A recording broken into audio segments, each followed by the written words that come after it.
With the spirit that living is continuous learning, this guy hugged books day and night, and finally, he graduated from graduate school with an excellent degree. After escaping the earthly hell, Guy Thang announced to his friend, "I will not study anymore, I will live for myself, so I am stopping studying altogether." This intention had just been sparked. Then Chakun was sent to take him to be reincarnated. In the end, all his knowledge and degrees were just scraps of paper. He was given a second chance in another world, with the identity of the third son of the Lehan family, the most powerful magic family in the empire. Looking at his small arm, Lehan was astonished by the fact that he still remembered everything, regressed to another world, became a noble, and was the third son. His mood quickly turned to tears of joy. He understood now. He was rewarded for studying in graduate school in his past life. This was a chance to relax. He was wrong. The first rule of the Lehan family was that the eldest son inherits everything. Except for the eldest son, the rest had to decide their own future path. Luckily, the family supported anything Lehan wanted to learn, and he started learning swordsmanship because it was convenient and he had no job. During the lesson, Lehan's teacher asked him if he wanted to follow the path of the sword. Lehan answered without hesitation, "Come on, Allah. I will become a mage. That is the most stable path." Answer made Allah's face clearly show surprise. Seeing that, Lehan worried that his answer lacked ambition and tried to explain. Then Allah knelt down and cried, "Boo-hoo, I am moved by your intelligence, young master. Most noble children are delusional. I mean ambitious from a young age, but you make a practical plan." Someone who had studied graduate school, like Lehan, naturally had to live practically. In this world, from the Knight Order to the Exploration Guild, even the royal family, a good mage was always welcome,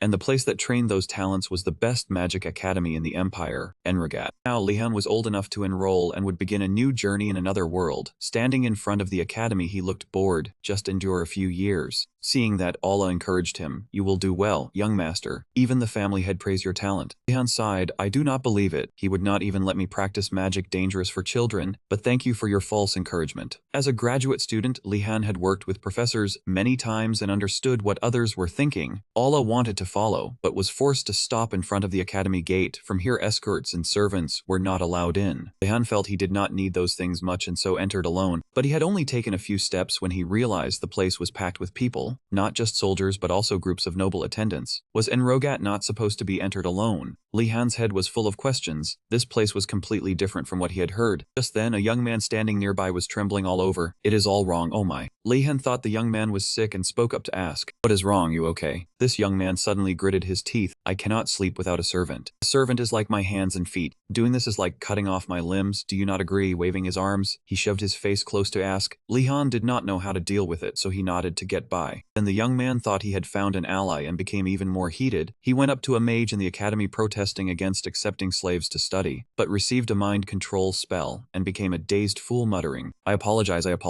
Enemy, the mages here are truly forceful and brutal." Lehan, witnessing this, felt scared. How dare they use that spell on a noble without hesitation? The rumors cannot be true, right? This place is full of monsters, and if you die, you will be buried on the mountain behind. Lehan was pondering over the rumors when the academy gate suddenly opened. A guy with a tied eye and a voice rang out, "Welcome to Enrigat, you stubborn fools." Facing this overwhelming magical power, everyone was frozen in place. This was the power of the principal of Enrigat Academy. "I told you all to come in alone, but it does not matter. Even if you do not want to follow the rules, I will make you follow them." As soon as he finished speaking, all the belongings and servants of the nobles were sucked into the air and then disappeared without a trace. Ignoring the bitter cries, the principal continued speaking. "Why are you all standing there like fools? Move, enter."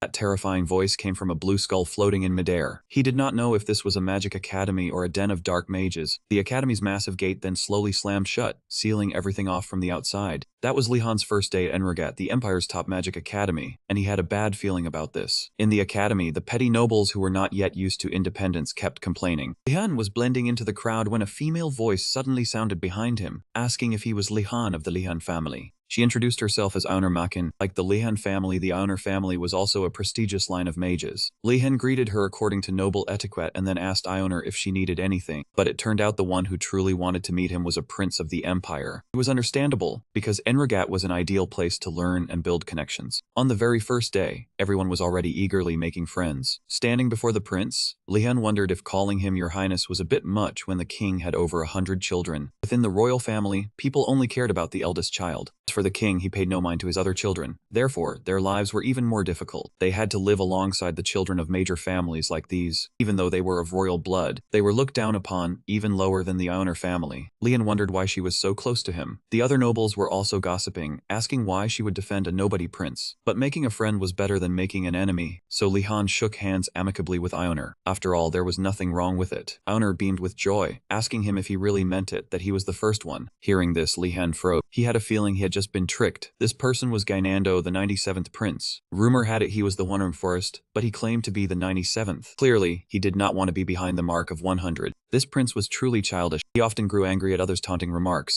Not only was he childish, but he was also foolish. Just one compliment from Lehan was enough to make him smug. While they were talking, Gainando looked toward the distant crowd. Anyway, they rejected me. Go talk to Danas. How ridiculous. Lehan glanced at Danas, about the 44th princess, and thought to himself. She had a noble aura befitting royalty, so it was natural for everyone to follow her. Gainando still thought Lehan was on his side and kept egging him on. Gainando told Lehan to take care of her, since he was tall and strong. Of course, Lehan did not listen. Gainando, being of warrior lineage, was not one to like bullying. Gainando still foolishly looked for excuses, saying it was punishment, not bullying. But before he could finish, Lehan cut him off. Foolish Gainando asked Lehan for a solution. Though he did not care, Lehan still advised him to be magnanimous and forgive. Or if not, he could directly challenge them to a duel. At the mention of fighting, Gainando immediately became docile, saying there was no need to make a big deal. He would magnanimously forgive. Seeing Gainando listen for the first time, Joner stepped forward to praise Lehan. She exclaimed, "You are truly incredible. You managed to control his stubborn temper when even I, his relative, could not." By the way, Lehan also asked, thinking it was a bit much. "But before that, I understand you two are relatives. But why did you have to go through the trouble of taking care of him?" Just then, the green skull appeared again, interrupting the conversation. The headmaster asked, "Are you all having a pleasant chat, you blockheads?" Seeing the skull up close, Lehan was extremely astonished. Lich, an entity that was the end result of a mage sacrificing everything for immortality. He did not expect the headmaster to be a lich. It seemed Lehan had studied theory very diligently before entering the academy. Amid everyone's panic, the headmaster asked why he called them blockheads. Danas raised her hand to answer, because this class symbol was steel. Correct answer, your house gets 10 points. Danas asked in surprise if there really was a scoring system. The headmaster answered firmly, of course not. To become a mage, you must learn to distinguish truth from falsehood. He confirmed that this class symbol was indeed steel. Steel was a material that could change depending on how it was forged, a valuable substance with many uses. A perfect material for freshmen. Those words made the students gasp in amazement, and everyone gained more motivation. But it turned out to be another joke by the headmaster. He said the reason was because their heads were empty. Everyone was speechless with this headmaster, all standing stiffly. Only Lehan quietly observed his surroundings. No matter how much the old man taunted, everyone was left speechless. Because moving in a place dense with magical energy was an unimaginable feat. But now he felt more comfortable, perhaps because he had grown used to it. Is it because you haven't seen the headmaster for days? Your reactions caught his attention. After scaring the students, the headmaster finally stopped his jokes, realizing he had been a bit harsh. He said, "Welcome all of you." He looked at the door on the left. "Just enjoy the feast and relax. Dispel the fatigue of the journey." Before the students' eyes was a completely white room. It was filled with delicious-looking food. Slices of bread spread with butter and cheese, fragrant chicken marinated in spices, cooked with wine to create a premium chicken dish, pastries covered in berry syrup, European-style fish grilled over charcoal. Even Gainando of royal lineage would covet them. As soon as he set down his knife, everything vanished. All the food had disappeared without a trace. The principal's familiar laughter rang out again. He said the fools had been tricked again. Lehan felt helpless, thinking that becoming a lich required many sacrifices. That principal's skeleton must be seriously brainless. After playing with the students, the principal presented a pile of rubble. This academy nurtured mages. The strongest motivation for a mage was desire. These are your uniforms and food. Someone used to delicacies like Gainando, mushroom rice and bread were truly trash. As soon as he objected, the principal got right in his face. Exactly the reaction I wanted to see. The food tastes bad, right? Learn magic and find your own good food. Clothes and ones are poor, aren't they? Learn magic and find better things for yourselves. That is the rule of this academy. Student tried to go out for more food. The principal's eyes lit up. Good question. No male student will be allowed to leave this place. Visiting seniors is also not permitted. That is all dismissed. Good luck, become great mages. After the bizarre announcement, Lehan sighed. Every world had teachers like this. The professor's gaze earlier was exactly like his past life teacher, full of madness. Lehan was thinking when Gainando ran over with a pitiful expression, asking if he was going there too. Gainando complained about the bad food. Lehan didn't care. Only wondering if that skull was better than his old teacher. There was both food and clothes. This place was much nicer. The protagonist's mind was truly messed up, probably from studying too much in his past life. The Lehan family wasn't very famous. Few knew of them as they were always researching magic. Therefore, it was all misunderstandings. Ganando listened in astonishment. Even servants didn't dress like this. What kind of life was he living? Ganando felt sympathy, cried tears of comfort, and invited Lehan to his house. Lehan just nodded in agreement. Two parted ways and became friends. Enrogat accepted everyone to study, but the dormitories were divided into 4 areas based on lineage. The Azure Dragon Tower was proud. Only noble descendants could enter. Correct, only those who carried that bloodline could step inside. The Tower of the Eternal Fire Phoenix. Only those who dedicated themselves to the sacred flame could enter. A sacred place for priests and followers. The White Tiger Divine Lightning Tower. Only those who bore rage could enter. This was where the Night Order resided. They walked both paths. The Tower of the Black Tortoise Prophet. Only those with endless patience could enter. This place had all kinds of people, commoners, servants, minstrels, beggars, merchants, and even low-ranked nobles. Compared to other houses, members of this house were discriminated against due to their low birth. This was most evident among newly enrolled students. There was always an exception to everything. To Lehan, they were potential customers. He had to make friends. No commerce, no wealth. The core of business was real combat experience. Right on cue, a contemptuous voice sounded from afar. What else was there to say? I don't understand why they let lowly people in here. What are you looking at? Did I say something wrong? Seeing this man dare to insult his future partner, Lehan stepped forward and said the lowly one here was him. When we entered here, we left everything behind.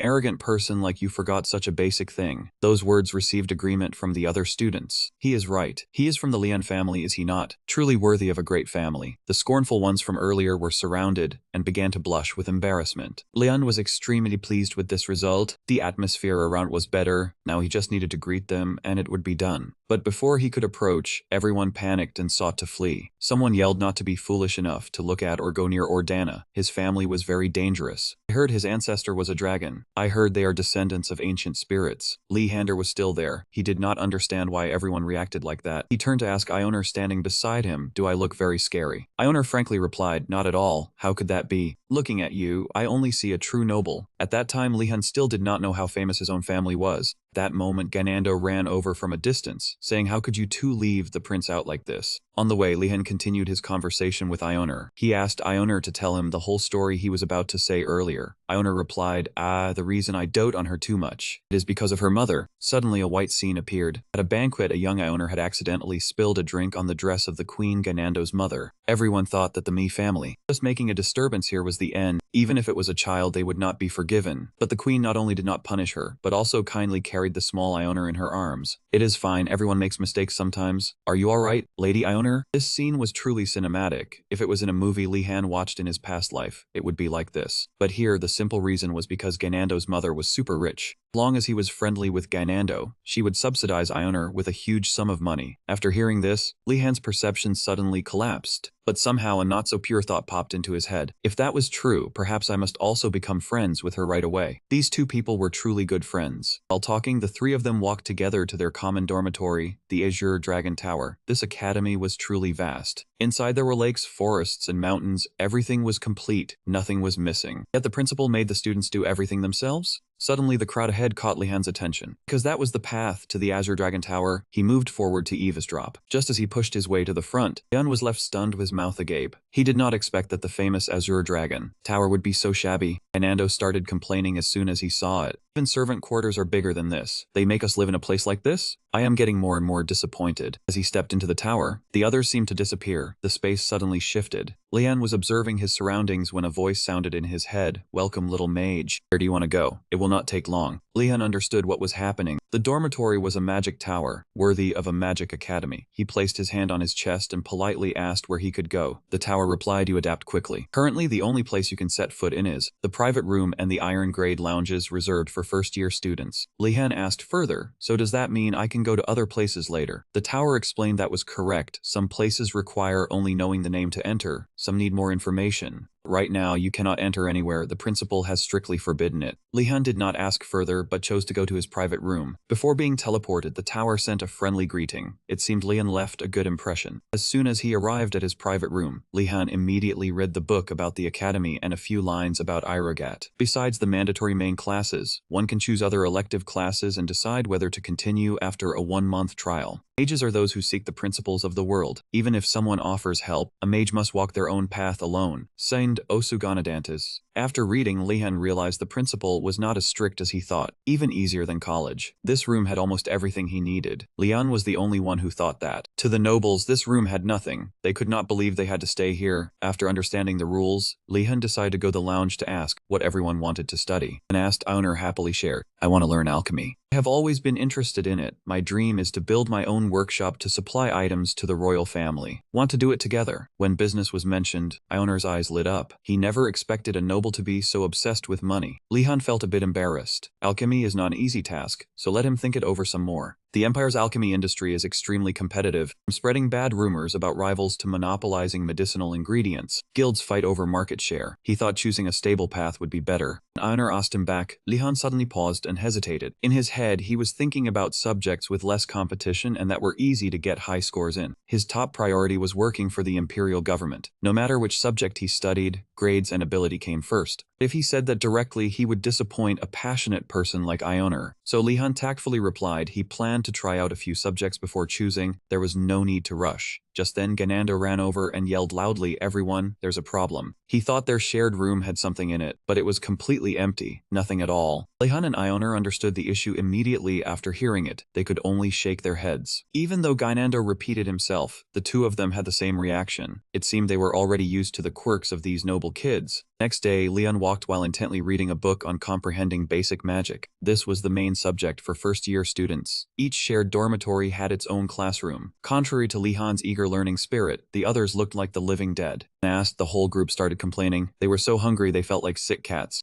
Lying down was uncomfortable, none of them could sleep, and the coarse clothes made them uncomfortable too. Hearing this, Lehan recalled his previous life. Back then, mealtimes were not on his schedule. The only meal of the day was a chocolate bar from a senior. After finishing all the grueling work, he would excitedly think about the grand feast to come. All he got was instant noodles and a piece of canned corn. Compared to that life, his circumstances here were much better. Leon was extremely satisfied. After a while of walking and complaining, the group arrived at the lecture hall for this subject. But as soon as the door opened, the students who arrived earlier suddenly screamed, "What the hell? Is this really our lecture hall?" Inside was a dust elf. Although she politely introduced herself as a professor, the minds of those noble kids were full of doubt. They did not believe it, because this species was ferocious and dangerous to the nobility, even though they were well protected. Yet there was a neatly dressed dust elf standing in their lecture hall. After calming down, the students took their seats. The professor also began her introduction. He was pleased to meet them. Her name was Garcia. She was a half-dust elf. He understood why they were scared. But do not worry, she did not eat anyone. After saying that, she suddenly licked her lips, her face turning scary. Unless she was really hungry.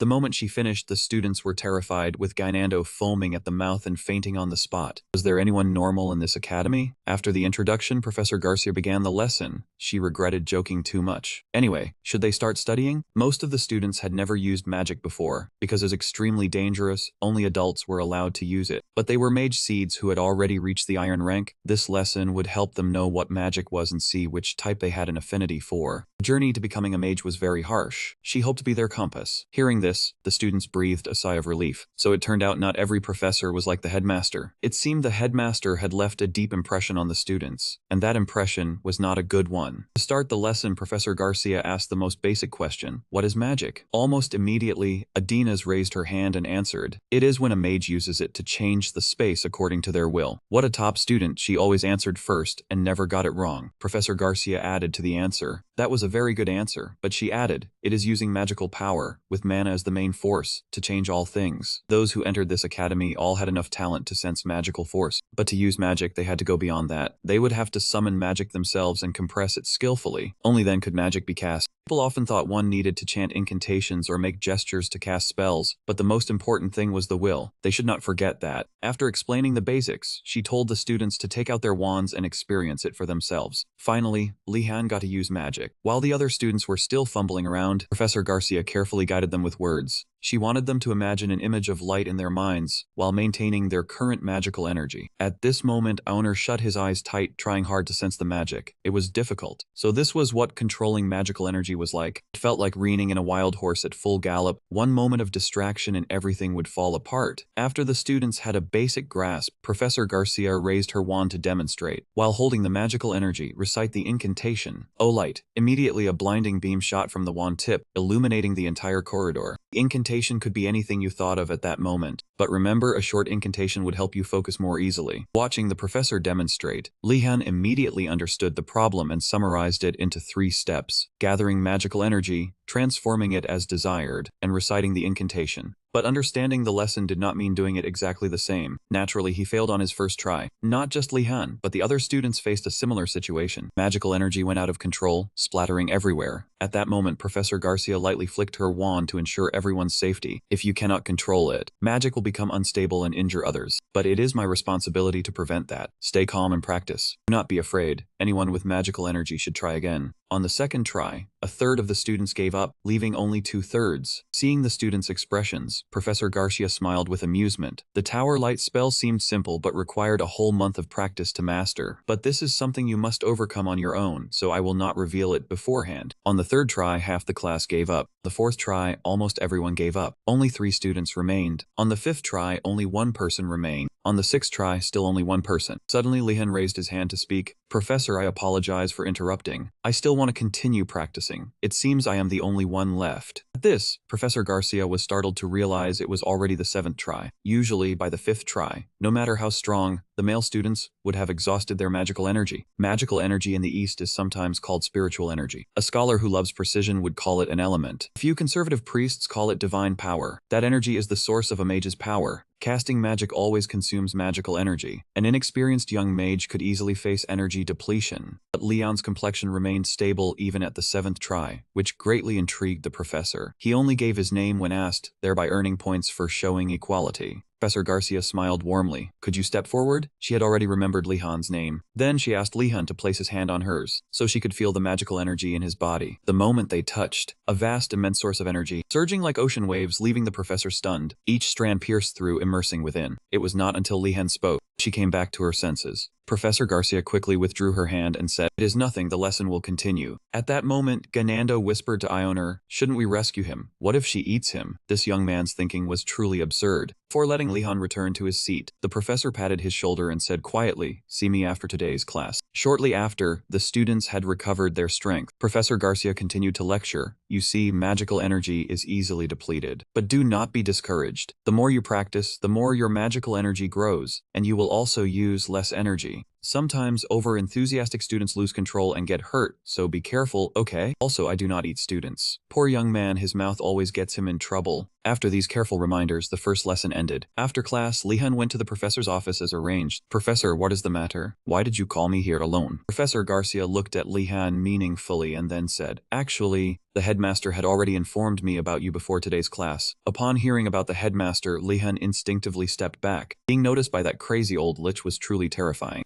Seeing this, Professor Garcia spoke up. "Do not worry. The headmaster may seem a bit foolish, but he is a kind person. The students do not know this, but the headmaster has an excellent eye for people. Every year, he provides a lot of information about new students. Be careful with that potion-selling student. He can burn down the common house several times over. I am a half-demon, so be careful when using holy magic near the girl." That remark about Lehan alluded to the organization that had turned me into a complete fool. Professor Garcia immediately understood the implication. He realized the words could be taken literally, but Easterners believe a great fool is sometimes a genius. Foolishness can be connected to brilliance. It meant that he had seen the outstanding talent in this student. I wonder what will become of that student. "Lehan, I place great expectations on you." Seeing the professor lost in thought, Lehan promptly spoke up to ask. Professor Garcia could not express his thoughts directly, so he found another way to phrase it. "The reason I called you here is because you possess too much magical energy." Lehan scratched his head, not overly surprised. He thought to himself that increased energy was good, but he wondered if that was really the reason the professor wanted to see him alone. Professor Garcia continued, "You are not just slightly ahead. I cannot even measure its limit." This statement stunned Lehan. Total energy is a decisive factor for a mage. If one lacks energy, they must use draining methods to get more. It means the more energy one has, the fewer limits they face. In other words, that is the mark of a genius. Lehan quickly felt elated. If the professor was right, his path ahead was paved with roses. But the joy did not last, as the professor then spoke regretfully for him. Lehan asked back in surprise, what did the professor mean? Is having a lot of energy not a good thing? Professor Garcia picked up a glass of water to illustrate. Correct, but you have too much. Think of energy like water in a glass. This amount is very easy to control, but But if you had to control an entire ocean, would that not be very difficult? Lehan was smart and immediately understood the problem. So it is about the difficulty of controlling magical energy, and the fundamental principle of magic will be extremely high. He was disappointed, holding his head and kneeling. Indeed, too much of anything is not good, and magical energy was no exception. At that moment, Professor Garcia took out a bracelet and put it on Lehan. The bracelet can absorb magical energy and will help you. Lehan perked up again, asked if having this bracelet was enough, then thanked the professor. But matters were not that simple. If it were a small problem, the professor would not have called him to the office. Lehan had to ask for advice. Professor Garcia thought for a moment, then said, using many incantations to drain your energy will be very useful. You can practice on your own since there is no risk in exhausting your energy. The solution was simple and effective, but Lehan did not seem to like it. On the way back to his room, he was dejected and thought the future looked bleak. From now on, he had to ensure high grades. Should he consider taking a class that does not use magic? Thinking this, he turned to ask his two friends, "Hey, do you two have any plans for which classes to register for?" Joner cheerfully replied, "I am still studying alchemy. Do you two want to study together?" Before Lehan could speak, Ganando quickly chimed in to criticize alchemy as being for servants and menials. There is no principle to learn. Joner is too foolish. Joner clenched his fist, telling Lehan to move back a bit. Lehan sensed the surging killing intent and hastily stepped back. Ganando did not realize the danger, taking a full descending punch from Joner. "Hey Ganando, if you end up in the infirmary, never ask for my medicine, okay?" Thanks to the lesson from Allah, Lehan knew that punch scored a flawless 10 out of 10. That punch was perfect. Afterwards, Lehan and Joner went to class to grasp the basics of alchemy. Lehan was worried, but Joner said an apology would be enough. Her calm demeanor showed that Ganando was not getting punched for the first time. On the way, they saw many students from other towers, most from the Black Tortoise Tower. Lehan did not care why they were there, but their gazes made him wary. Commoners have two reactions when meeting nobles: fear or disgust, not wanting to get involved. Hearing the strange gossip, Lehan could only sigh helplessly. He knew that appearing overly friendly could easily backfire. After a while, the entire class had gathered. From a distance, a voice rang out asking if everyone had arrived. The students once again marveled at their professor. After Principal Lich and the half-elf professor, another quirky professor would be nothing strange. But as it turned out, this professor was just an ordinary person, not joking around like the principal and Garcia. This one was serious and got straight to the point. "My name is Uragum Jumda. You may call me Professor Uragum. I am sure you are all thinking the same thing. We built a large building like this. But why did they have to gather in an empty courtyard with not a single person in sight like this?" As usual, Adenas raised her hand to speak first, sensing the mana from nature. She understood clearly how useful nature's power was to an alchemist. But this time her answer was wrong. On the other side, when Joner asked, Lehan replied indifferently, "Could it be to collect materials?" Unexpectedly, this answer was correct and earned praise from Professor Uragum. He was also a hard-headed fellow, a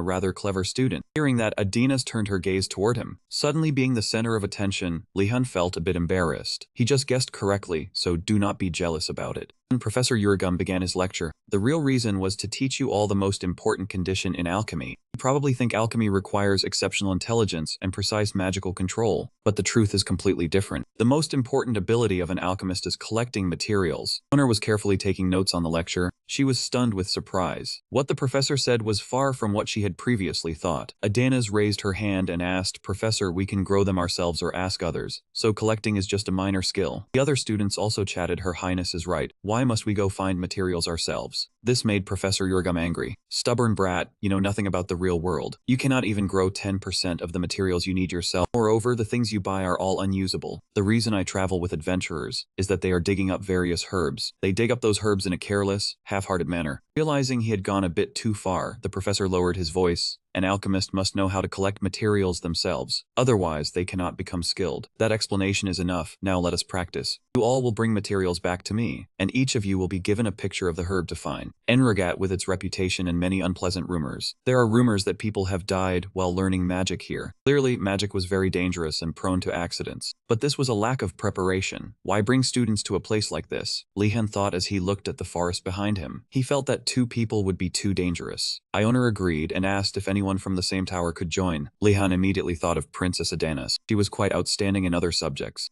Joner did not like the princess because she was very difficult, but Lehan thought since they just needed to find herbs, it would be no problem. However, it was already too late for both of them. Adenas already had her own group, and that group was someone from the Swanwu Tower, who had once avoided him. Lehan was so jealous he felt like crying. Joner explained that the princess was famous even before she enrolled. She was known for her remarkable intelligence and talent within the royal family, a beloved star in the public eye. Therefore, everyone wanted to be with her. In contrast, Gainando, no one even cared about him. How sad. A moment later, the groups were formed, leaving only a few students from Swamu Tower. Lehan had to think about what to do. It would be too dangerous with just 2 people. Needed one more person to compensate for the team's weaknesses. At that moment, he noticed a girl. Nilia was from Swamu Tower. He was an alchemist and a member of the night patrol team. The patrol operated in the north. The night patrol consisted of skilled hunters and scouts. These people knew the mountain terrain like the back of their hands. Just by looking at the picture Professor Uragum provided, Nilia had never heard of that type of herb, but she was still very confident. This mountain was her playground. She would quickly find the herb. Now was the time to show her ability to surpass the other students. Just as Nilia was about to set off, Lehan and Ioner called out from behind. Hello there, I'm Ioner of the Ioner family, and I'm Lehan, pleased to meet you. Nilia recognized Ioner as a noble, and Lehan standing beside him. Students from Swamu Tower generally disliked nobles, so she asked coldly, what do you want? When asked if she wanted to form a group to go into the mountain, Nilia suddenly became wary. What is his real purpose? She clenched her fists, ready to strike at any moment. All nobles are the same. They call us barbarians to humiliate us. No matter how hospitable we are, they always find fault. At this moment, Lehan gently suggested, it's dangerous to go alone. What if a monster appears and you get hurt? But Nilia still turned her face away, refusing the offer. Seeing this, Lehan speculated, can you tell me the reason? Don't tell me you think we would use you as bait or abandon you. Hitting the mark, Nilia blushed with embarrassment. She tried to make an excuse to go alone, but Lehan interrupted. But even so, going into the forest by yourself? Ha, that's certainly not the reason. You not only don't know what's in the forest, but you also have to collect materials to bring back. I'm sure you're not so foolish as to think you can do it alone. The more he spoke, the more embarrassed Nilia felt. To stop Lehan's mouth, she reluctantly agreed to join the group. Thus, Lehan's goal was perfectly achieved. Ioner, standing beside him, was a bit angry at this kind of persuasion, wondering what Lehan's family taught him. And so the 3 of them advanced into the forest together to find herbs for Professor Uragum. Very familiar with the terrain, Nilia freely leaped among the tree branches and rushed forward quickly. Witnessing those skillful movements,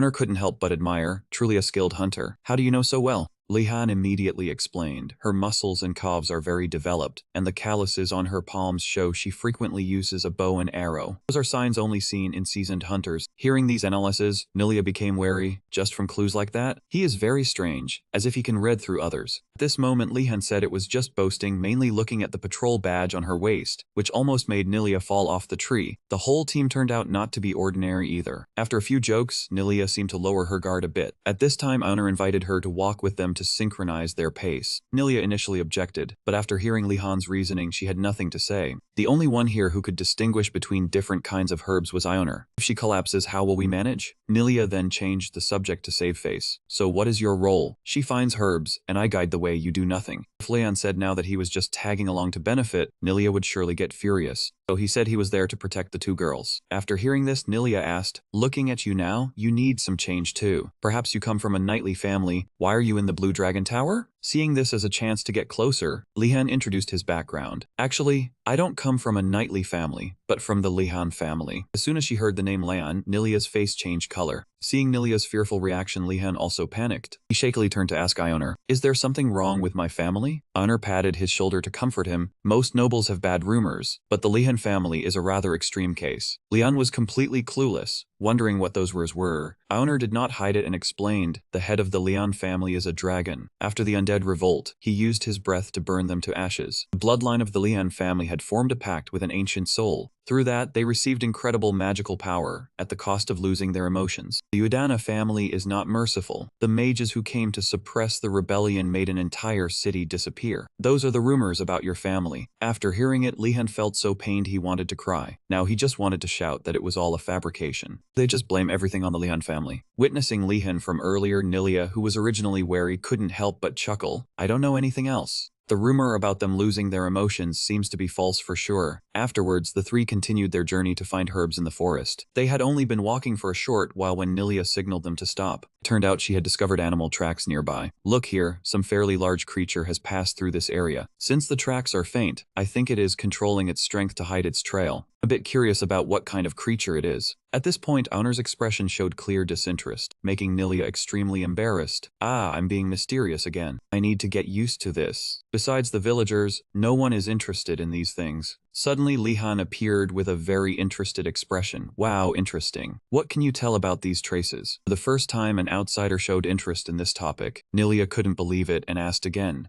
Is this interesting? Lehan was stunned. To you, isn't it interesting? Nilia blushed in embarrassment and then talked nonsense. Not knowing how to answer, she stood up and shouted loudly. Anyway, whenever you find any trace like this, it's best to be careful. It not only has extremely large claws, but guessing what kind of creature it is also quite difficult. I've heard about some types of monsters roaming around the Magic Academy area. Because Enrigat is a land rich in magical energy, it affects the soil and rocks and gives birth to many monsters. Of course, there are also types created from experiments, and also the type formed from discarded potions, taking on a special slime shape. The more he listened, the more Lehan felt the academy was unsafe. Since stepping foot here, he hadn't encountered anything normal. With this new discovery, the group decided to follow the tracks on the ground to reduce the risk of an ambush. Before setting off, Lehan unexpectedly expressed a desire to learn how to read tracks from Nilia. Nilia said it was not easy and was certain Lehan would give up soon, but Lehan persisted in persuading her, promising to try his best if taught. He thought Nilia would flatly refuse. Unexpectedly, she smiled brightly and said, "Then let me see what you can do." It seemed the journey had made the always cautious Nilia gradually open up. After tracking for a while, Joner discovered the herb they were looking for, the witherweed. A bit unlucky that we only found 2 plants, but I think it will be quick. I do not see any more nearby, so let us keep moving. Because she was focused on her breathing fire, Joner did not notice the quiet stillness of the surrounding space. When she turned her head, she saw a giant wild boar. It was heading straight for the 3 of them. Lehan sensed magical energy, so this one was not simple. It was definitely not an ordinary wild boar. According to Nilia's experience, this was exactly a monster. The monster had no intention of letting them go. It slowly advanced, its magical energy growing stronger. Lehan immediately pulled his wand from his pocket, thinking staying like this was very dangerous without a weapon, so he would use his wand. Because the size of the wand could change according to its owner's will, Lehan then transformed it into a large staff. Only then did Nilia suddenly realize that was right. Lehan was from the Lehan mage family. That was the imperial family clan of great mages. He must have learned some spells before enrolling. But when asked if he was confident, Lehan was not sure. Seeing this, Nilia carefully instructed him. If he failed, grab that redhead and run. She would distract it and lead it elsewhere. The atmosphere suddenly became emotional. All 3 looked at each other and blushed. These 3 people were truly beyond words. At this moment, the ignored monster angrily charged at Lehan.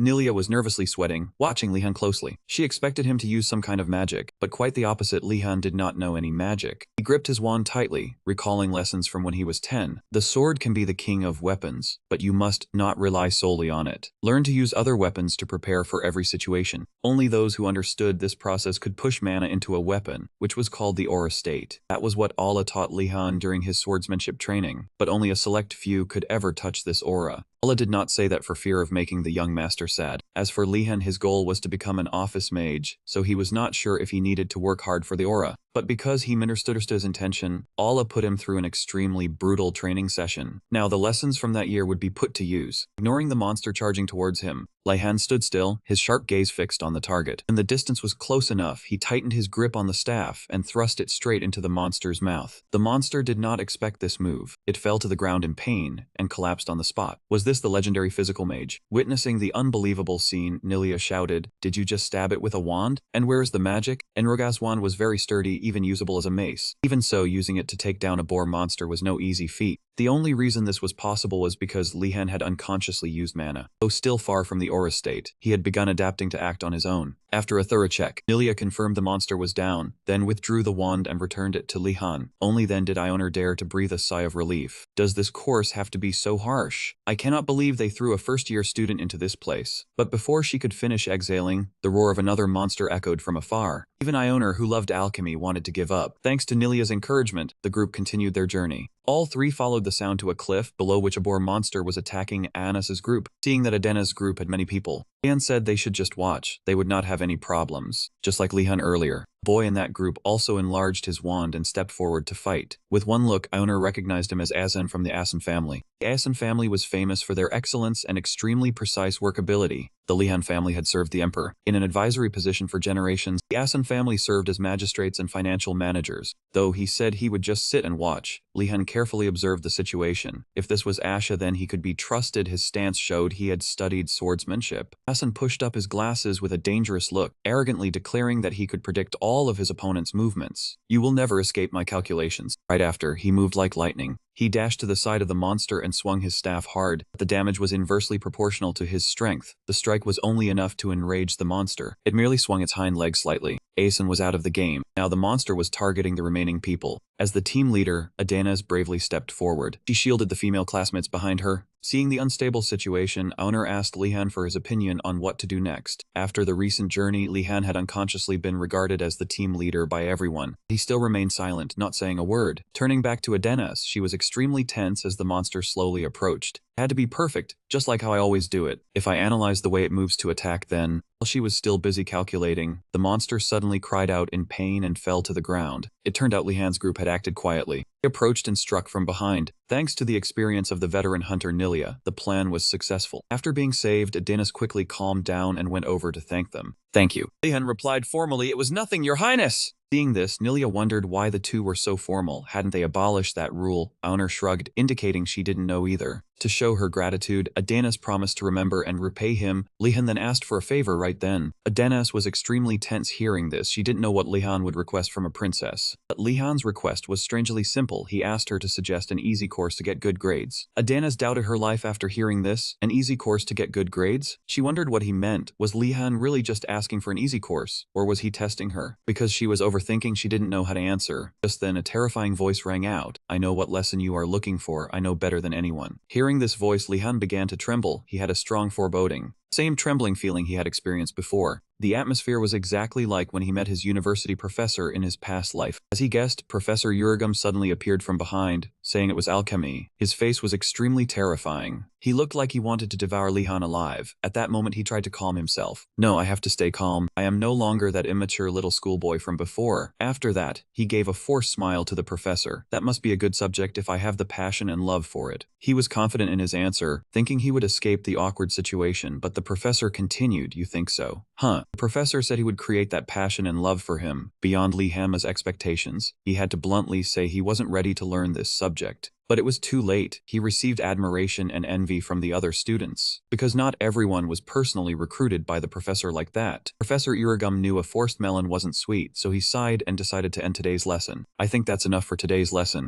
Unfortunately, the other group of creatures hadn't met you yet. Azen, his face bruised, lifted his head and asked, "So Professor intentionally led us to that place?" Professor Uragum explained, "Don't tell me you thought I only let you go dig for herbs. Today's goal was for you to face various situations while searching for herbs. Whether you capture it, fight for it, run, or hide, an alchemist must have the skills to deal with unexpected situations." "Got it, you stubborn brats." Just looking at the students' scowling faces was enough to understand how dissatisfied they were. At this moment, Joner, holding the herb in her hand, spoke up. "So we don't need the bad herb, right? We went through many incidents to get them. Look, the three of us found it." As soon as he saw the root of the herb, Professor Uragum immediately ran over and hugged Lehan's group. "I didn't think you would find it. So you pass. You are truly talented students born to learn this subject." The professor whispered into Lehan's ear. "Just as I expected, student Lehan, you must learn this subject." Lehan felt a chill run down his spine. Based on past life experience, he was doomed, but now he could only laugh through tears. Finally, he accepted the harsh reality, promising to do his best. "Alchemy is my dream subject." His eyes vacant, his smile dazed. It seemed Professor Uragum had a good impression of this student. The kid was very mature, not rebellious like other kids his age. Therefore, Lehan was rewarded for defeating the boar and collecting the herb. The professor would give him a special privilege. There was a tent in the forest. You could go there anytime during the school year. Lehan immediately looked annoyed after hearing that. Was Teacher Ding making him work for free? Seeing the judgmental look, Professor Uragum quickly explained. "Let me elaborate for you all. What do you think students need most? It is snacks. Life here is already chaotic, and in just one more week, it will be complete turmoil." Thinking it over, Lehan found it reasonable. True, who could endure such a limited menu? Besides, everyone in the tower was of royal lineage. Professor Uragum continued speaking. "My tent is packed full of fresh ingredients, not to mention the fresh vegetables and fruits I grew myself. It truly was no different from a buffet." Just imagining it made Lehan's eyes light up. The old alchemist really was skilled. This master and disciple pair sure knew how to tempt. Contrary to Lehan, the other trainees were extremely annoyed. "That crazy old professor, release a wild boar and have us handle it? Never learning again. Thought we were dead." Ignoring the murmurs, Lehan turned and left. He had been about to curse this bizarre school, but nothing surprised him anymore. His current goal was to secure his food supply. Afterwards, the three of them, Lehan, along with Joner and Nilia, struggled to drag the boar down. They brought it back to Professor Uragum's tent. Looking at the enormous wild boar, Lehan felt a bit intimidated. He had learned how to process animals for food from Allah, but doing it alone alone would surely be tough. Just then, Ioner, her face pale, rolled up her sleeves and stepped forward. Lehan, let me help you. Seeing she was unwell, Lehan asked if she was okay. Of course I am, but can you spare me some meat? Seeing the two about to butcher the boar, Nilia's jaw dropped. Are you really gonna butcher it? You are nobles, how would you know how? At that, Lehan and Ioner act seriously. Nilia, do you turn your nose up at meat? That question was truly fatal. Who could stand eating the stuff the principal keeps handing out? Right now, meat is more precious than gold. In the end, Nilia decided to join in. Let me show you the skills of a hunter. Nilia was very good at this, and Ioner was used to handling ingredients. Lehan was sure that with these two friends, things would go smoothly. Professor Uragum did not help directly but brought over some butchering tools. Fully equipped, the three got to work. Lehan's skilled movements made Nilia look at him differently. She was curious if Lehan's family taught such things. Although a bit hesitant, Ioner also performed her assigned tasks well. Every part of the wild boar was used thoroughly. As he fanned the fire, Lehan wondered how long this hellish life would last, thinking he should keep some supplies in reserve. Having observed from the start, Professor Uragum praised them. Oh, you plan to smoke it, impressive. Even in good weather, it would spoil easily. Smoking was the right choice. The one who caught the professor's attention the most was Lehan. Having only studied alchemy for 3 days, to have reached this level, that kid always exceeded expectations. Just then, the professor's stomach growled loudly, drawing everyone's attention. And so, Professor Uragum contributed a few more ingredients. Meanwhile, Lehan rolled up his sleeves and headed to the kitchen. With his skill, Lehan conquered everyone. The divine meat, cooked meat, buttered bread, a light atmosphere, and friends. A peaceful third day.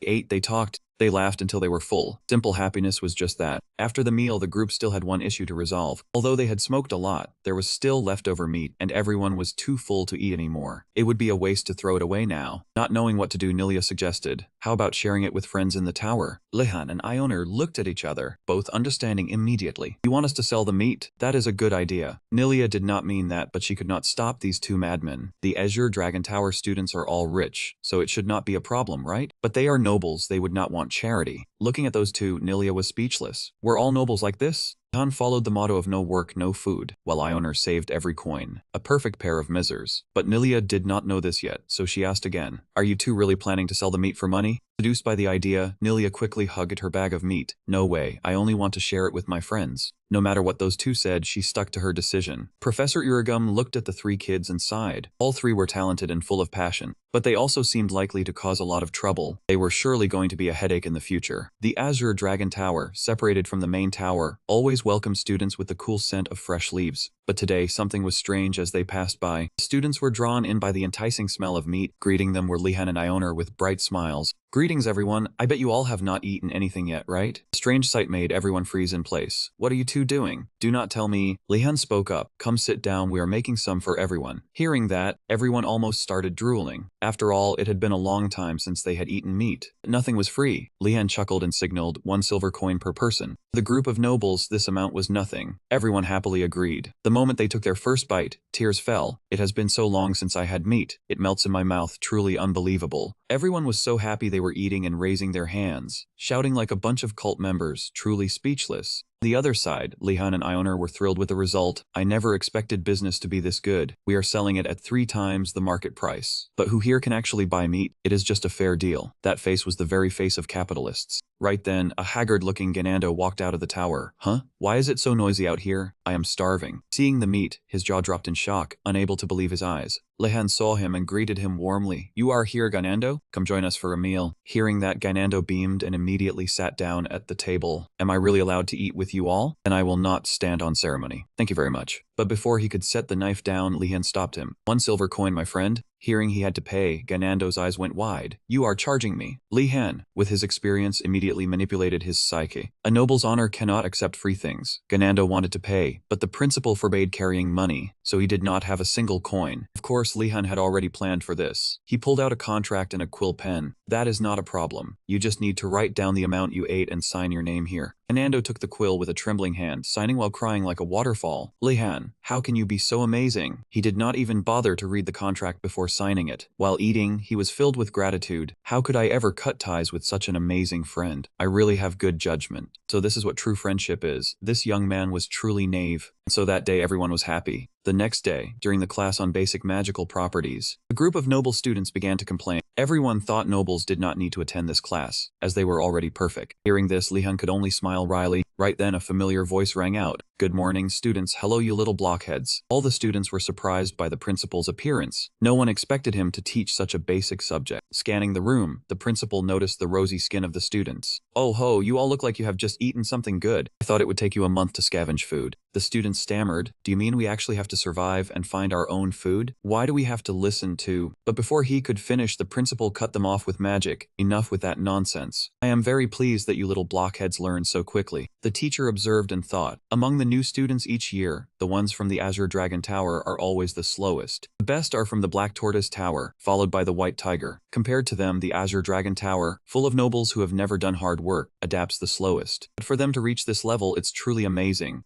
And clearly, the main focus is on this trick. He knew it was different from the very first meeting. It's hard to believe someone could be so free from that oppressive family. Principal believed in an unbound, free mind. That is the core of a mage, so he pushes students to their limits. He also enjoys the process. As the principal was deep in thought, a student asked, "Sir, what is the most important thing in this class?" The principal asked in return, "A good question. What do you think?" The student looked at his friend and shook his head. The principal replied, "It's that when you graduate and cause trouble, the emperor will blame me." The answer left everyone's jaws dropped in shock. The principal continued irritably, "Do you have any idea how much trouble your seniors caused? This lesson will be my excuse so that when the envoy tells me your seniors have gone bad, I won't be punished either. Get it, you hardheads. Threatening one of you isn't enough." The principal's voice grew louder. "Mages are inherently erratic. Don't argue that you aren't, because it only annoys me further. Now open your books and read the first page." The entire thick book had only one repeated sentence. "I will not cause trouble with magic." Throughout the whole class, everyone was forced to repeat this sentence over and over. It was an absolute nightmare.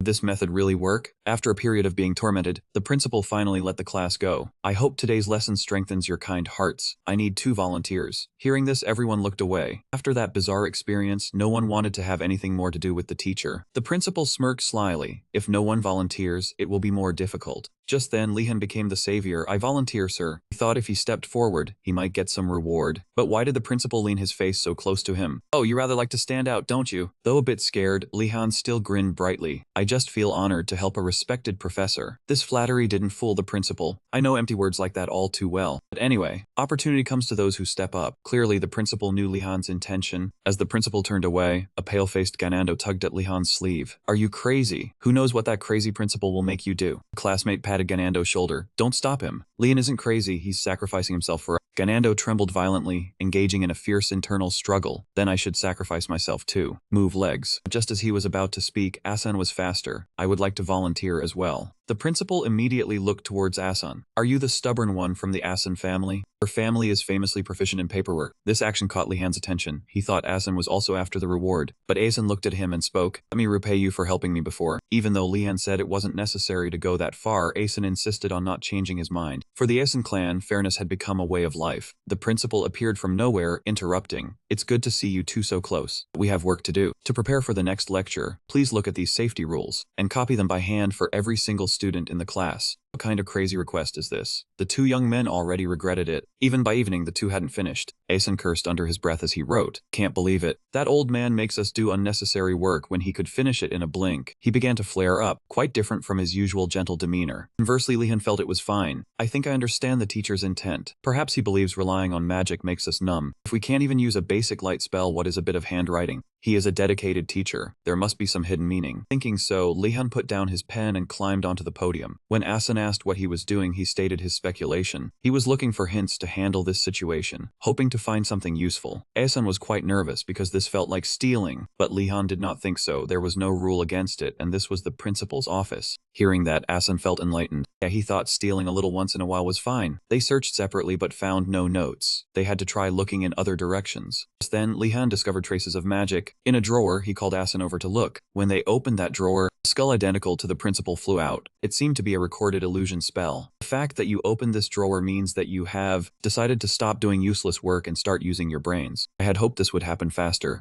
Two looked so pathetic doing that for so long. Asan was very angry now. If the principal were actually there, he would have charged at him. The illusion continued. "This is the first round of the basic manipulation spell. You should learn it quickly." Having said that, the illusion vanished without further explanation. Asan was trembling, finally exploding in anger. So that old principal really had some scheme. What kind of stupid method is this? He did not understand anything. Why teach like this? Let's protest together. If we go together, even the principal would. He turned to Lehan hoping for an ally but was disappointed. Being looked at like a traitor, Lehan flinched. Sorry, he could not resist. But think about it. Would complaining do anything to that crazy old principal? After thinking carefully, Asen estimated a 95% failure rate. As for Lehan, he thought there was no chance of success at all. They had no choice but to follow the principal's words, learning the basic control magic from the paper. But even after exhausting themselves, magic could not even lift a single quill pen. Asen was so desperate he sobbed. Lehan held on thanks to his large mana pool. Magic was not easy. The gestures were simple, but the energy gathered differently each time. Felt like this. He thought of it as his last chance. Pretended the deadline was only a minute away. As straight as a bamboo pole, as gentle as a feather. Move. This time, Lehan succeeded. He managed to control the quill pen, lifting it up. Next, he had to slowly move it to the paper, but the quill pen suddenly shot off. As fast as an arrow, it smashed through the window and flew outside. Lehan's head almost left his shoulders, just like the fate of this apple. After reading it over carefully, Lehan realized this magic had two difficulties. He had to chant constantly and continuously focus on controlling the object. After the extremely difficult incantation part, the control part was not easy either. Lehan sighed and decided to try again. The moment he lifted the quill pen, the principal suddenly opened the door and burst in. Are you done? Very good, I will write the rest with my magic. I hope you realize my kindness. Startled, Lehan lost control, causing the quill pen to shoot off. It flew wildly, heading straight for the principal's head.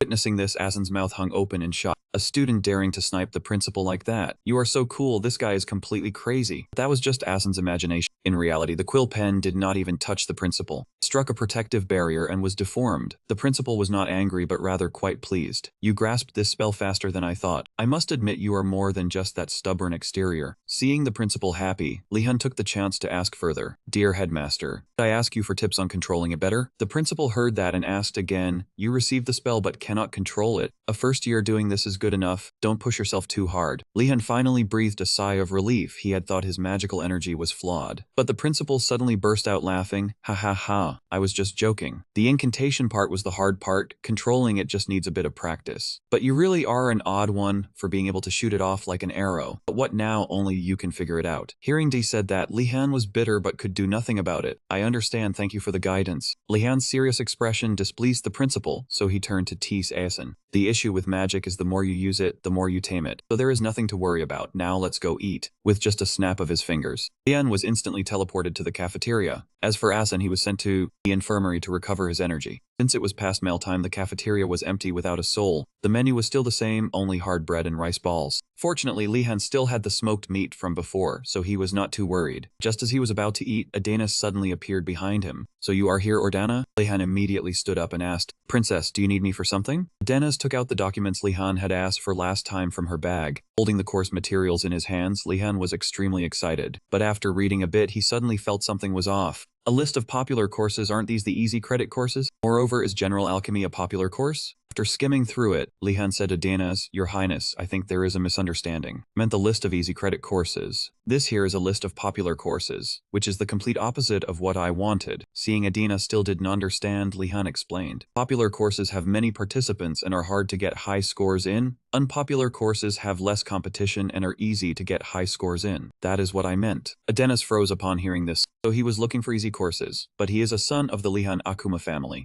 She had always thought he was like the other nobles, but he seems completely different. Understanding Lehan's intent, she took out another list. When I compiled that list, I also made a list of courses to avoid. Receiving the list, Lehan's face lit up with joy. This is it, I see the poverty and burnout that everyone wants to avoid. First is basic swordsmanship. It is rare for anyone to come to a magic academy to learn swords. The basic ranged spell combat course is the same. Wise students rarely fight. Lehan did not care, he only needed high scores to be satisfied. Seeing Lehan's derpy expression, Adanas quickly slipped away, afraid of catching it. Next morning, Lehan went alone to the classes on the list. Yesterday he had invited his friends, but no one. Everyone thought he was crazy for wasting his time on such garbage courses, but Lehan was still optimistic. Well, I am pretty sure they have no idea what is about to happen. Basically, no matter what, the concept of examining students does not exist. They know someone is participating but care little. To focus on the courses he liked, he needed to choose courses that did not require doing unnecessary things. It was a suitable choice to reallocate his focus. But after walking a bit, Lehan felt something was wrong. Why is the basic ranged spell combat course held in the basement? The stairs are simple, but why do they look like some kind of bulletin point? When he was little, Olo once told Lehan a story. There was a saying everyone must know, never enter the Tower of Fayu. Even if it looks normal outside, people have gotten trapped forever. Little Lehan read the story and asked Allah if he was exaggerating. Allah calmly explained, there is a bit of exaggeration, young master. Those trapped in the tower could not escape because in reality they would die. Hearing that, Lehan trembled in fear. Now standing before the stairs leading to the basement, he suddenly recalled that story. The Enriget Tower was a symbol of magic towers. Therefore, first-year students rarely dared to explore the Academy Tower. Although a bit scared, Lehan still tried to calm himself down. After all, this is the Academy, it should be fine, right? Nothing has ever happened on the first floor or in the dorms. Just then, the principal suddenly appeared. Are you planning to go down to basement level 1? Lehan was already scared. The fright nearly made him wet his pants. But he suddenly realized this was an opportunity, so he quickly adjusted himself. Esteemed principal, it is a pleasure to see you. I am about to go down to basement 1. Could you give me a bit of guidance? His respectful attitude pleased the principal. Yes, what I am about to teach you is nothing. I will give you a flower if I see your complexion tomorrow. Lehan was red with anger, but could do nothing. You damn old man. He could only force his familiar smile. Only an entity that has graduated can smile without harboring malice or resentment inside. After bidding farewell to Master Butt 2, Lehan slowly descended into the basement, observing his surroundings as he walked. He did not look afraid, despite that man's threats, but this place was nothing special. But why did he have an ominous premonition about this door? It was probably just a temporary feeling. At that moment, a few other students also approached, making Lehan feel less worried. He knew that there were still people taking this class. The academy had plenty of students, so how could he be the only one? But it turned out the other two were just lost. Even though their courses were over, they did not want to participate in this subject either. Not only that, but the other students in the tower also fled in fear. But it was too late to turn back now. Lehan mustered his courage, pushed the door, and stepped inside. Fortunately, there were still 3 other students in the classroom, or else he would have run away. As soon as they saw Lehan, these 2 youths started whispering. I think this guy came to our class by mistake. I do not know how terrifying the subject is, and yet they think that way.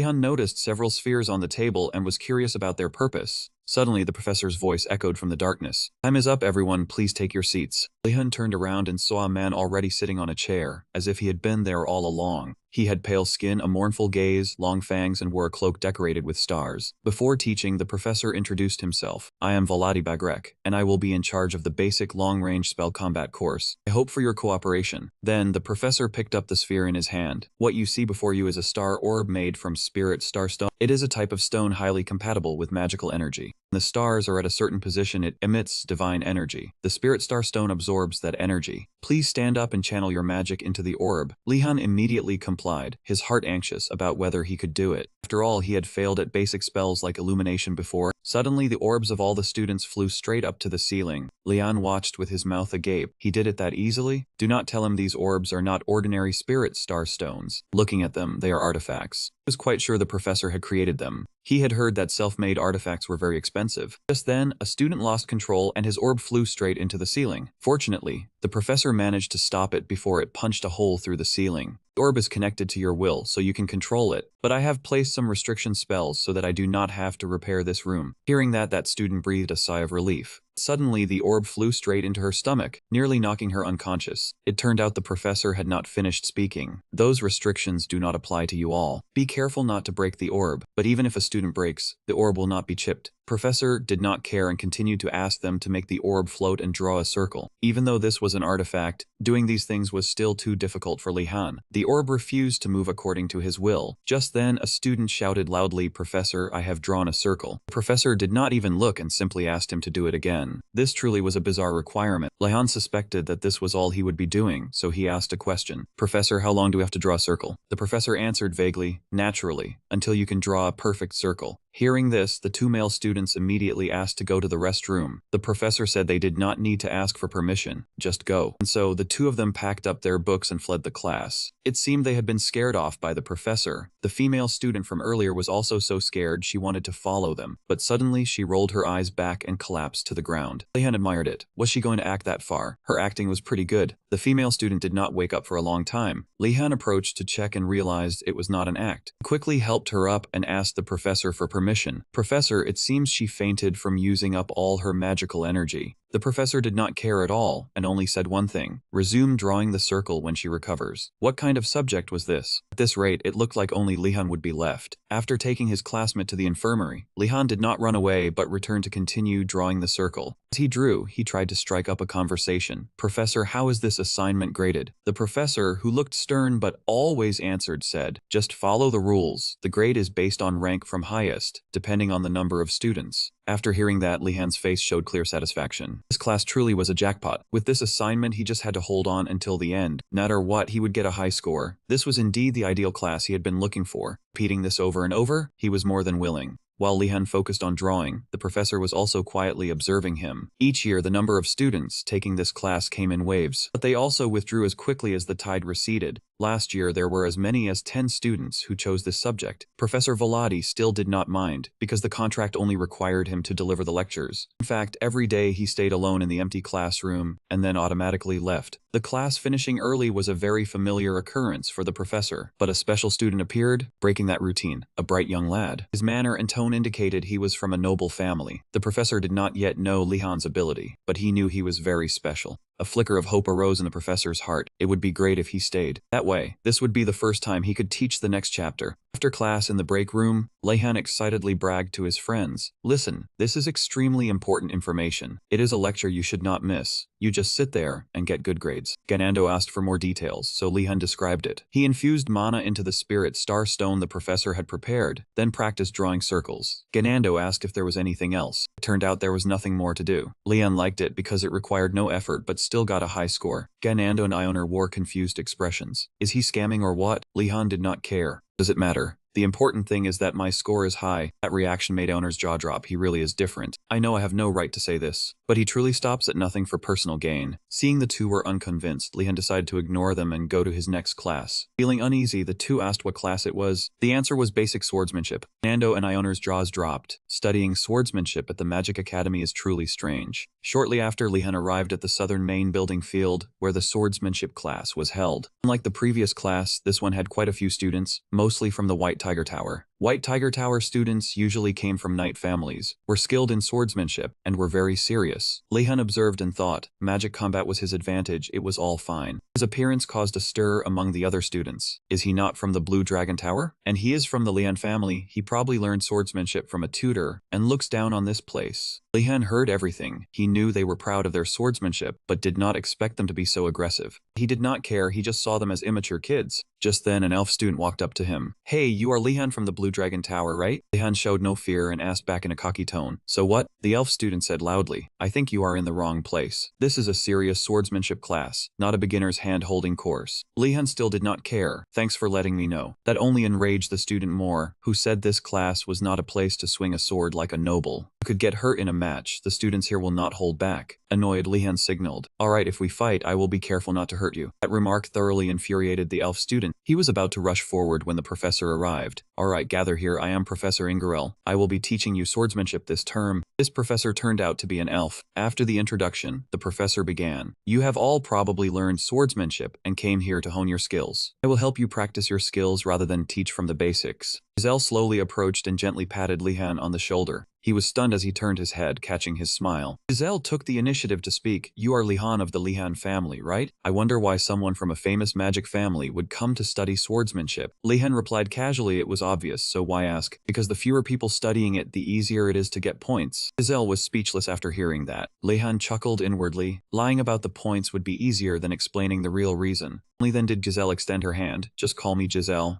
Lehan was surprised by the calloused hand. He responded with a friendly smile. The handshake ended, Lehan murmured to himself, so it was the Giselle family. A family guarding the northern region, known for its harsh rules and purpose above all else. He looked at the person before him, completely different from his initial impression. Perhaps rumors are never right. Who knows, later we might become close to him. Abyssal Stone Blade, learned from Allah as the name suggests, it was extremely rigid. The training was extremely arduous, but Lehan endured it because he had no other choice. Ingerell stepped forward, curiously asking, do you know how to use the Abyssal Stone Blade? You have potential, which family are you from? He already had a guess in mind, but Lehan's answer surprised him. Sir, the Lehan family. Ingerell couldn't believe it, a family with such foundations coming to study swordsmanship. He asked tactfully, may I know the reason you study swordsmanship? Lehan replied immediately, because it is a necessary skill for a noble. Ingerol was disappointed. It was just as I thought. His expression turned grim, full of dejection. Lehan understood inwardly, one wrong answer and the score would drop, and the answer he wanted was probably. He said he used to think the same, but the more he studied, the more he saw the depth of the sword. His eyes blazing with battle spirit, he couldn't stop himself from coming here. Ingerol's eyes lit up, he raised his thumb and shouted with excitement. He suddenly realized he had lost his composure, quickly steadying his expression.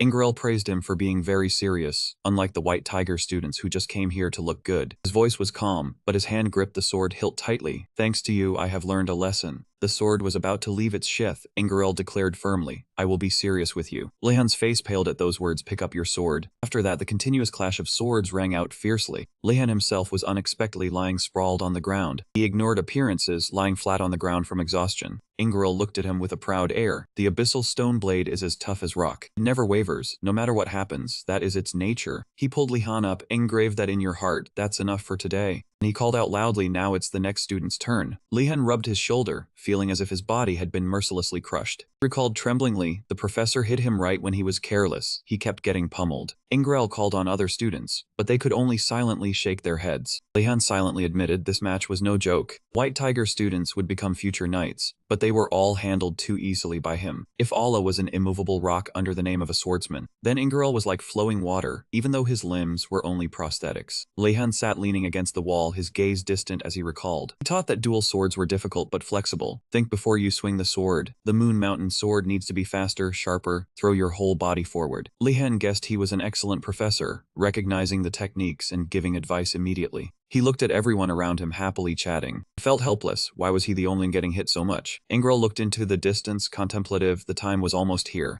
He called out, stand up, Lehan of the Lehan family. Lehan stood up in confusion, while Ingerol called out again, where is Deju of the Deju family? His eyes widened, staring ahead in shock. Deju stepped forward, his muscular frame like a green giant. Lehan realized this was the one who had caused trouble earlier, so his name was Deju. The two stood opposite each other, their fighting spirit blazing fiercely. Ingerol stepped in as the referee, now you two will compete. The surrounding students were stunned, all eyes shifting to the three of them. Whispers rose around them, why those two, was that fair? Deju let out a light snort, the corner of his mouth curling in smug satisfaction. His gaze was openly contemptuous, feigning agreement. Deju was already brimming with fighting spirit, and Ingerol calmly handed out wooden swords to the two. Lehan gripped his sword tightly, seeming pleased that he was the opponent, and had no intention of backing down now. He could have spent his time on leisure, but he did not, instead choosing swordsmanship. All for moments like this. The spar between Lehan and Deju was about to begin. That was why Professor Ingerol had chosen them, simply because they were the two weakest individuals. Swordsmanship was not just empty theory, but 100 practices and 1,000 real battles. Only through all of that could one truly comprehend swordsmanship. A simple example, suppose was a technique that struck straight at the opponent's neck. But merely attacking outright was still far from victory. One must use theory as the core, adding fluidity and adaptability. From that, one would see what true swordsmanship was. These two students not only understood that principle, but also used magic to enhance their swordsmanship. They carried the innate talent to become knights within them. Ingerol ordered Lehan and Deju to their positions. He quietly watched Lehan's retreating back with a pensive look. That swordsmanship ability, even though he did not come from a knightly lineage. The pressure from family must be tremendous, yet he still advanced with determination. Ingerol's hand always kept a firm grip on his sword, a student worthy of praise. So let me guide you to the peak of tactical mastery. Ingerol raised his hand and called out, the match begins. His heart was filled with satisfaction mixed with anticipation. This match would be worth watching. The crescent moon swordsmanship of the Deju family focused on speed and attack rhythm. Meanwhile, the blue rock swordsmanship emphasized power in each strike. Ingerol chuckled inwardly. Two opposing schools would learn much from each other. That was the true meaning of the word rival. Deju spread his legs wide and firm, as if trying to intimidate. He taunted Lehan, aren't you going to come forward? He still did not move, his mind as steady as a mountain, waiting. Seeing Lehan unresponsive, Deju charged forward at great speed. He gripped his sword and rushed forward, a strong green aura of spiritual power swirling around him. Deju's sword tip reached Lehan's nose in an instant. He used his leg as a pivot, his toes digging deep into the ground like a drill. Lehan struck back, swinging his sword up, dragging dust to attack his opponent. Deju did not anticipate it, shut his eyes tight, and let out a cry of annoyance. Watching students gaped and cried out in indignation. One student turned to complain, Professor, isn't that against the rules? But contrary to everyone's dissatisfaction, Ingerol was was overjoyed. Absolutely splendid. That made the female student's face turn pale, her whole body rigid. Girl showered praise, regardless of any means or methods. He affirmed that this was what a true life or death match looked like, and student Lehan understood that better than anyone. Then he looked at the other students. This must be very foreign to them, since they came from families that valued honor, not knowing this was only natural. Lehan ignored everything, only focused on victory. This was a true swordsman. The match continued fiercely. Deju was surprised, his face grimacing as if in pain. He used his sword, trying his best to block Lehan's attack. Deju fumed inwardly. These petty tricks. He had been careless because he thought of his opponent's background. Lehan felt things were going his way. His opponent still could not think coherently. He had to seize the opportunity to attack immediately. Thinking this, he decisively struck towards his opponent. While observing, he realized his opponent's skill was too good. He lifted one foot while giving a sinister smile. Then, without any mercy, he stomped hard on Deju's foot. Next, Lehan attacked relentlessly. He needed to anticipate the victory scenario even more. At this moment, Deju could not take it. Trying this hard? To this extent? He braced his hand on the ground, creating a small sound. He had to admit Deju's evasive skill had leveled up, evidenced by him rolling away several times very quickly. This happened so suddenly that Lehan could not foresee it. Though it hurt a little, how did it come to this? This was no time for random thoughts. Girl, observing from the side, clapped in praise. Very impressive. Deju propped his hands on his knees, cursing inwardly, feeling deeply humiliated. Suddenly he roared and charged at Lehan with extreme irritation. I will not forgive you. He was slightly surprised, but still nimbly dodged that attack.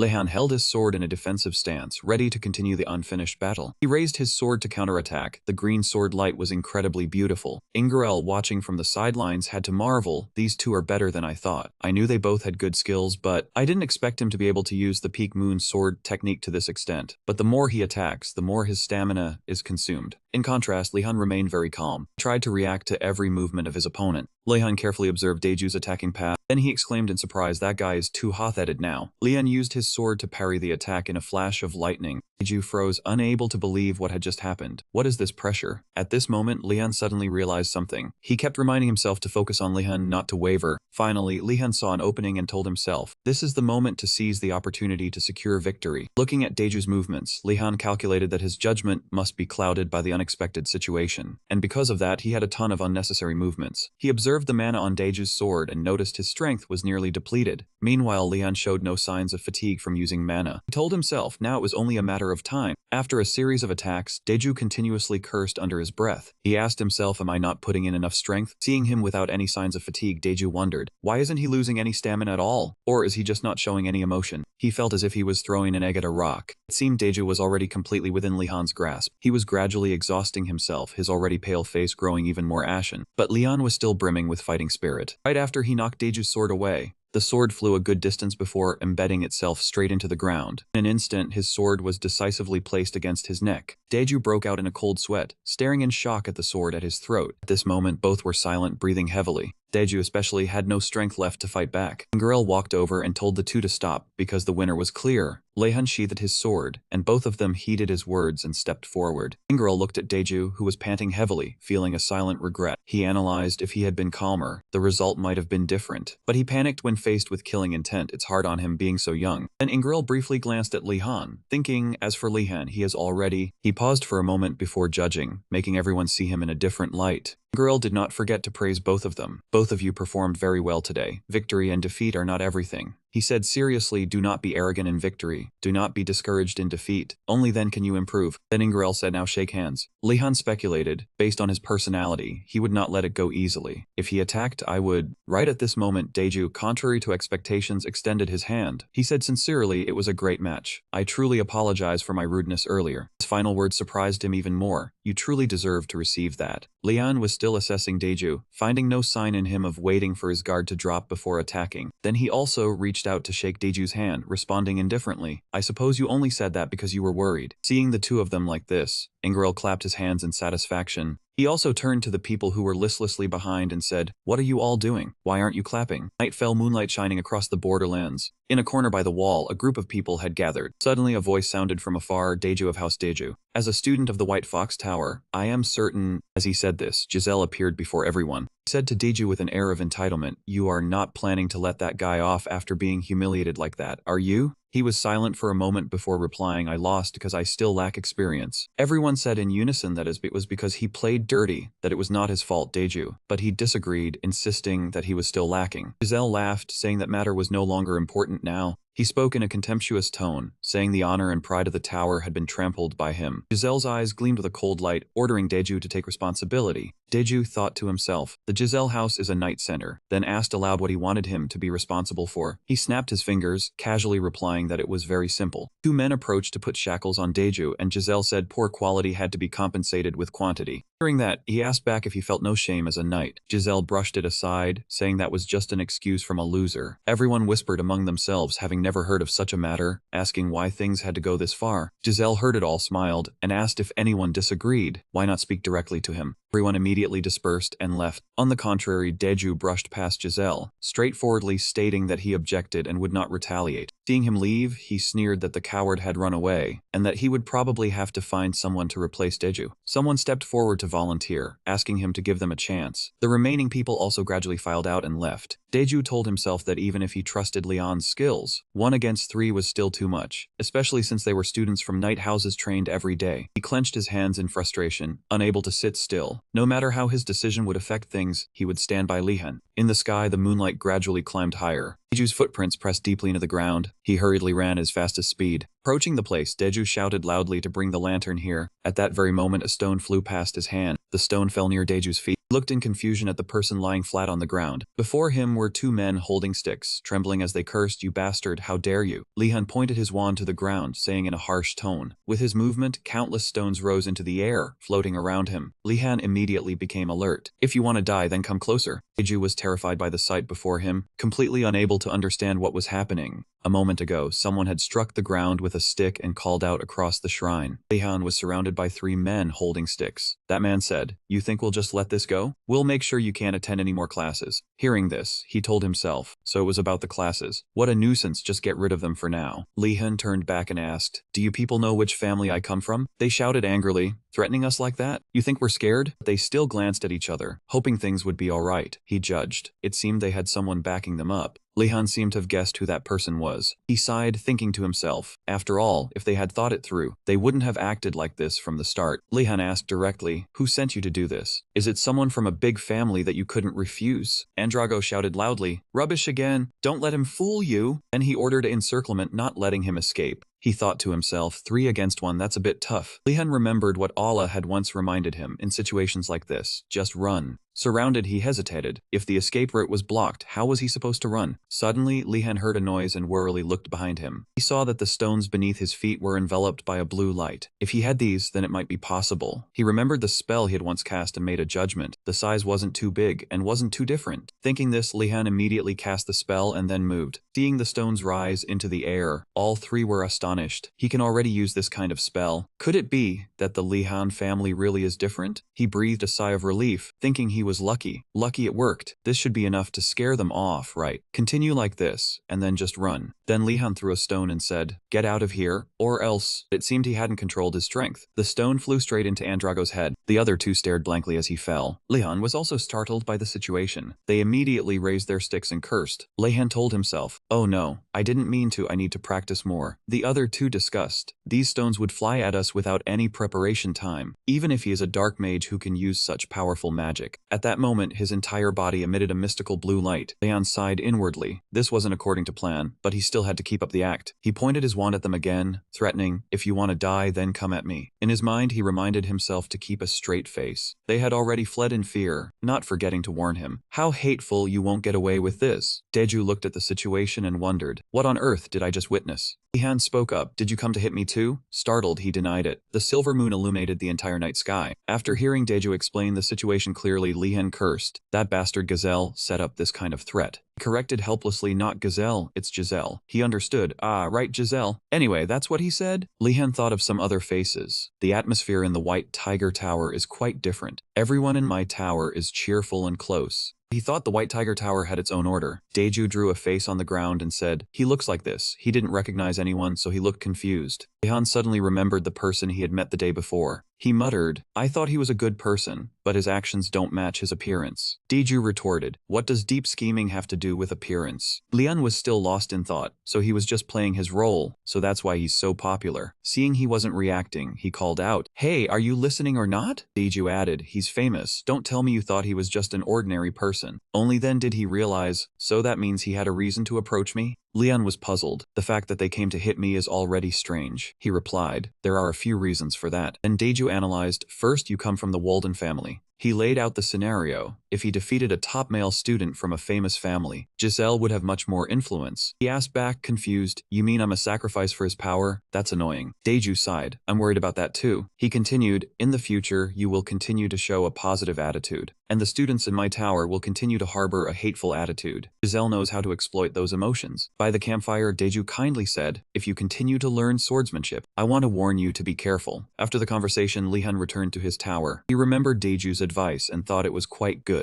Try to avoid classes with students from the White Tiger Tower. That way Giselle couldn't do anything. Lehan stepped into the tower thinking to himself, but I can't follow that advice. He analyzed, first, finding such a good class is very difficult. How dare they drag me into that tangled political mess? This is a matter of honor. In the common room, a sudden startled shout rang out. Lehan appeared covered in wounds, painfully recounting being attacked by students from the White Tiger Tower. He pretended to cry, claiming it was only because he was a member of the Azure Dragon Tower, then secretly observed their reactions. Everyone was surprised, just as he had predicted. Immediately after, angry shouts erupted everywhere. One person directed this was not the time for chaos. They had to call the higher-ups. They dared not provoke Ganando, but they would mess with an unlucky guy like him? Hearing this, Ganando stuck his head out and stammered. Why was it him? Lehan thought to himself, it seemed things were more exciting than he had imagined. The whole crowd shouted to gather and then went to find weapons. He hurriedly stopped them. Everyone turned back to protest. They still owed him. They were moved, recounting the things Lehan had done for them. At that moment, he felt full of guilt. The surroundings were still abuzz, with people gathering. Soon it was fully assembled. Silver Hair directed, everyone pay attention, form 2 rows.